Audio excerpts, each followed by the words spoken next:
Ouais, salut à tous. Je voulais faire une réaction à une vidéo que j'ai vue passer qui est assez courte de Vincent Renoir. Voilà, qui se plaint que des catholiques ont critiqué son affichage avec Jérôme Bourbon, directeur du Rivarol et catholique. Comme quoi, voilà, machin, etc., la vérité, tout ça sur l'affaire des chambres à gaz, etc., de tout son dossier qu'il traite lui. Que dire? Déjà, la première chose, c'est que je soutiens tous ces catholiques qui ont critiqué cet affichage, affichage public de Jérôme Bourbon qui s'affiche catholique avec Vincent Renoir, parce que Vincent Renoir a clairement apostasié et en plus il est parti dans un gros délire gnostique. Je vous assure, il n'y a rien de nouveau. J'avais entendu sa vidéo, je ne l'ai même pas écouté jusqu'à la fin, où il expliquait tous ces délires gnostiques, crypto-bouddhistes, etc. Donc en fait, voilà, donc ils ont tout à fait raison. Les gens qui ont critiqué ça, ils ont tout à fait raison. C'est ce que je critique aussi vis-à-vis de Pierre Hilard, Marion Sigaud, tous ces gens qui se disent catholiques et qui vont s'afficher publiquement avec des ennemis du catholicisme. Je pense notamment à Youssef Indy. Voilà, donc Pierre Hilard et Marion Sigaud qui sont affichés avec lui. Pourquoi c'est important? Parce que ces apparitions publiques relèvent d'une idée de combat. On ne combat pas avec des gens qui ne sont pas catholiques. Il vous faut quoi en fait? Vous n'avez pas compris encore? Regardez les ravages qu'a fait le modernisme. De laisser là c'était les ennemis de l'intérieur, de l'institution. Mais quand même, vous voyez ce que ça fait que de vouloir conduire un bateau avec des gens qui ne veulent pas aller dans la même direction? Eh bien en fait ils ont 100% raison. Jérôme Bourbon a fait une faute grave même, de s'afficher en tant que, dans le sens d'un combat, et donc c'est un partenaire de combat. Moi, comme sorte dans l'histoire de l'Église, des pères de l'Église, des saints docteurs, des vaillants catholiques qui ont défendu la foi, la société catholique, etc., en faisant des alliances avec des ennemis, des alliances de combat avec des ennemis de leur culte.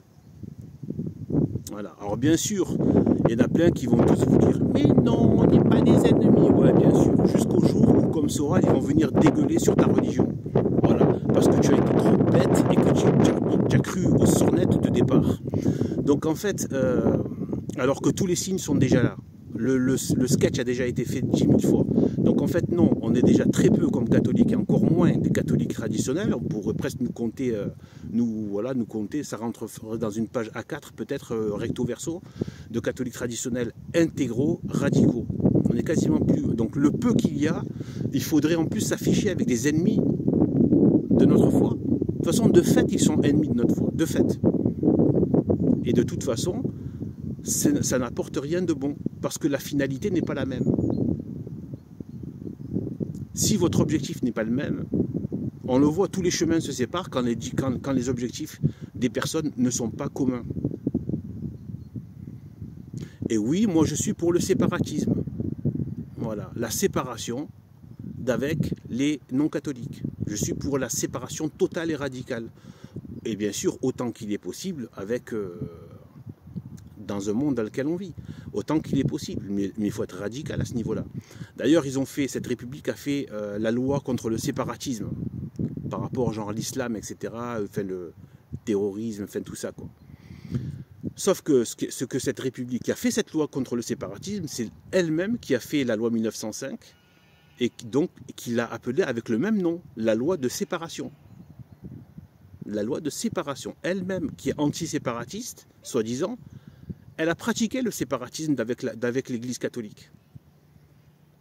Parce qu'on ne peut pas cohabiter, elle a très bien compris la République, contrairement à certains pseudo-dissidents, qui ont compris qu'on ne se mélange pas avec ceux qui nous sont opposés. On ne se mélange pas et on ne va pas faire une société commune, et on fait encore moins un combat commun. Tôt ou tard, ça va tirer dans un sens divergent. Tôt ou tard. Rien à cirer. Donc Jérôme Bourbon a fait une faute. Et il devrait arrêter. Il devrait arrêter ça. Et les catholiques devraient continuer à critiquer. ça. C'est comme ça que ça commence. Hein, toutes les petites soi-disant compromissions qui ne font pas de mal, bien sûr, bien entendu. Donc Vincent Renoir, en fait, les catholiques ne lui doivent rien, les catholiques traditionnels et radicaux ne lui doivent rien du tout, rien à cirer de son dossier qu'il traite. Bon, c'est bien, machin, si tu veux, voilà, c'est bien, mais quand bien même ça se sait, quand bien même cette vérité éclate, moi je trouve que cette vérité, enfin voilà, c'est... Ce dossier, admettons qu'il devienne, je ne sais pas quoi, un enjeu de société, que du coup ça atteint le pouvoir ou que sais-je. Admettons, mais vous croyez quoi? Que les gens vont tout d'un coup se mettre à aller à se... Ils en ont rien à cirer, les gens. Les gens, ils veulent juste avoir leur taf, leur famille, leurs femmes, leurs enfants, et faire leur vie. Ils ne vont pas rentrer dans toutes ces histoires.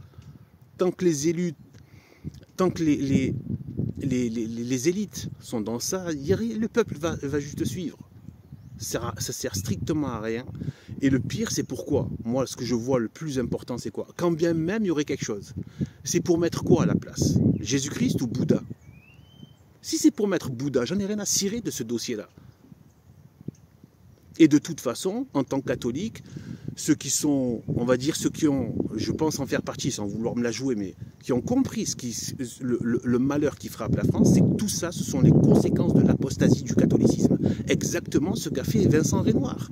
Donc en fait, il ne se rend pas compte que justement, la mainmise de ces lobbies, de ces invasions, de ces submersions, aussi de ces lobbies, de ces sociétés occultes, etc., qui font carnage, c'est tous les ennemis de l'Église qui sont là. Tous les ennemis séculaires de l'Église qui sont là. Et qui maintenant sont en train de danser sur le cadavre.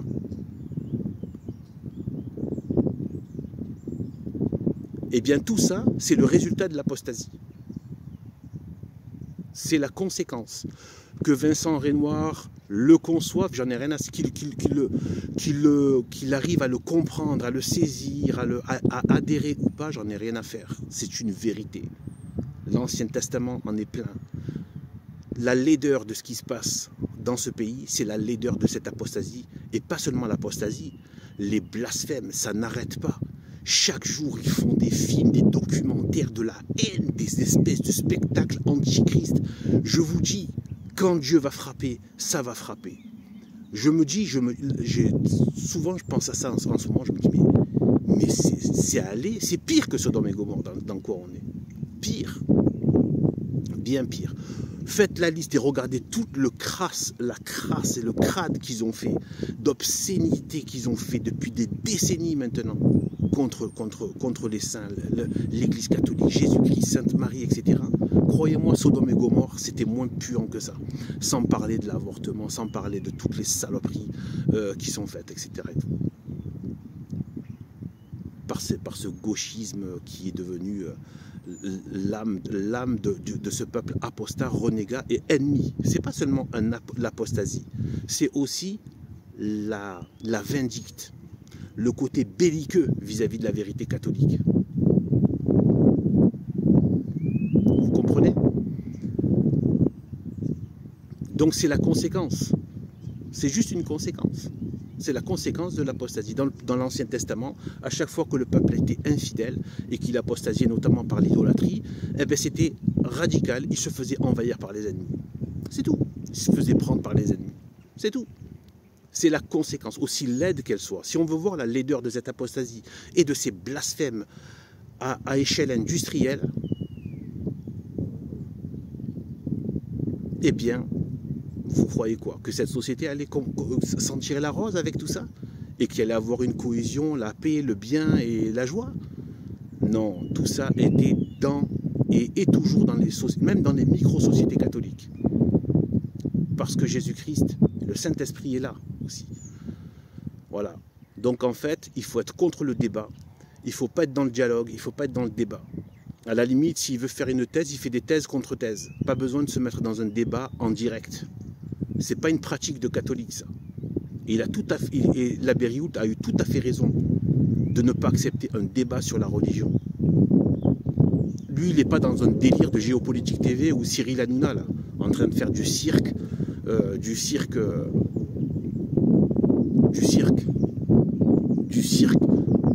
comme si le débat est...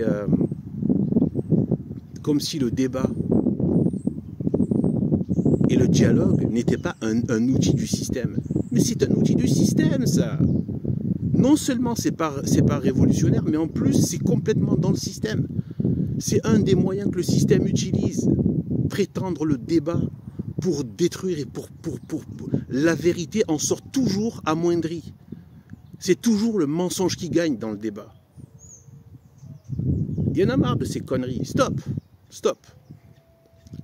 Que du catholicisme radical, intégral, sans compromission et séparatisme total avec les non-catholiques. Voilà, sur ce, que Dieu nous bénisse, à plus.